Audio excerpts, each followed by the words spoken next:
మాల్దీవులతో చారిత్రక ఒప్పందాలపై సంతకాలు చేశారు ప్రధాని మోదీ. రెండు దేశాల మధ్య చరిత్ర కంటే ముందే దౌత్య సంబంధాలున్నాయన్నారు. మాల్దీవులకు దాదాపు 5,000 కోట్ల సాయాన్ని ప్రకటించారు. ఆదివారం మాల్దీవుల స్వాతంత్ర్య దినోత్సవ వేడుకలకు ముఖ్య అతిథిగా మోదీ హాజరవుతున్నారు. ఇండియా అవుట్ అన్న నోటితోనే ప్రధాని మోదీకి గ్రాండ్ వెల్కమ్ చెప్పారు మాల్దీవుల అధ్యక్షుడు మహమ్మద్ మొయిజు. ప్రధాని మోదీ పర్యటనలో కీలక ఒప్పందాలు జరిగాయి. భారత్ మాల్దీవుల మధ్య ఎల్లప్పుడూ మంచి సంబంధాలే ఉన్నాయన్న ప్రధాని మోదీ 60 ఏళ్ల నుంచి రెండు దేశాల మధ్య స్నేహం ఉందన్నారు. మాల్దీవులకు 4,850 కోట్ల రూపాయల సాయాన్ని ప్రకటించారు. 72 సైనిక వాహనాల్ని బహుమతిగా ఇచ్చారు. ఏక్ పేడ్ కే నామ్ కార్యక్రమంలో భాగంగా ఇద్దరు చెట్లు నాటారు. మాల్దీవుల పర్యటనలో ఉన్న ప్రధాని మోదీ ఆ దేశ అధ్యక్షుడు మహమ్మద్ మొయిజీతో విస్తృత స్థాయి చర్చలు జరిపారు. వ్యాపారం, రక్షణ, మౌలిక సదుపాయాలు వంటివి ఇందులో ఉన్నాయి. చర్చల తర్వాత ఇద్దరు సంయుక్త ప్రకటన విడుదల చేశారు. ప్రధాని మోదీ, మాల్దీవుల అధ్యక్షుడు మొయిజు సమక్షంలో రెండు దేశాల మధ్య ఒప్పందాల మార్పిడి జరిగింది. మాల్దీవుల రక్షణ శాఖకు భారత ప్రభుత్వం వాహనాలు అందించింది. ఇందులో 8 బస్సులు, 10 పికప్ వాహనాలు ఉన్నాయి.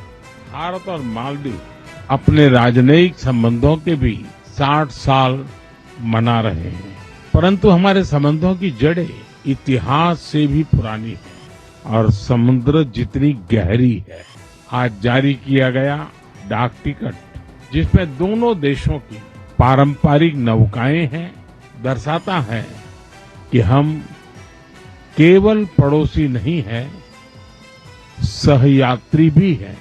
फ्रेंड, भारत मालदीव का सबसे करीबी पड़ोसी है। मालदीव भारत की नेबरहुड फर्स्ट पॉलिसी और महासागर विजन दोनों में एक अहम स्थान रखता है. మాల్దీవుల రాజధాని మాలే విమానాశ్రయంలో దిగిన ప్రధాని మోదీకి ఘన స్వాగతం లభించింది. రిపబ్లిక్ స్క్వేర్ లో ప్రధాని మోదీ మాల్దీవుల సైనికులు సమర్పించిన గౌరవ వందనాన్ని స్వీకరించారు. 21 తుపాకులతో సెల్యూట్ సమర్పించారు. మాల్దీవుల రక్షణ శాఖ కార్యాలయం భవనంపై ప్రధాని మోదీ ఫోటో ఏర్పాటు చేశారు. మాల్దీవులతో వాణిజ్య ఒప్పందంపై సంతకాలు కూడా జరిగాయి. శనివారం మాల్దీవుల స్వాతంత్ర్య దినోత్సవ వేడుకలకు ముఖ్య అతిథిగా హాజరవుతున్నారు మోదీ.